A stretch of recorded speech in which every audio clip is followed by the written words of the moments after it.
Pane ministře, mám jednu vážnou novinu.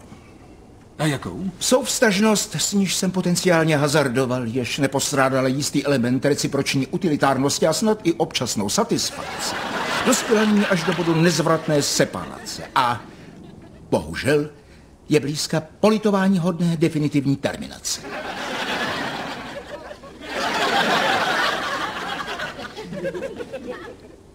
Rozumím.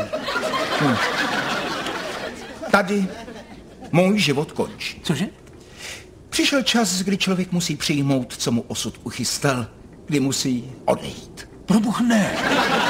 Na pastviny snad zelenější. Abych začal konečně sloužit onomu pánu, kterýž jest vyšší než každý z nás. Humphrey, to je mi líto. Dík, pane ministře. Lady Applebyová to ví? No, zřejmě to delší dobu očekávala. Kdy vám to řekli?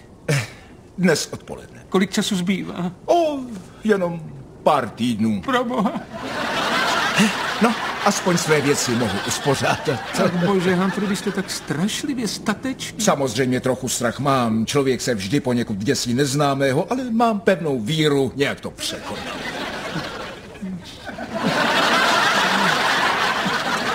Pane ministře, co pak je vám? Promiňte, Humphrey. Jde o to, že zažili jsme lepší i horší chvíle. Pane ministře, nesmíte si to tak brát. Vždyť se spolu budeme i nadále vídat. Ano, aspoň jednou týdně. Co? Neřekl jsem vám, kam odcházím. Byl jsem jmenován stálým tajemníkem kabinetu.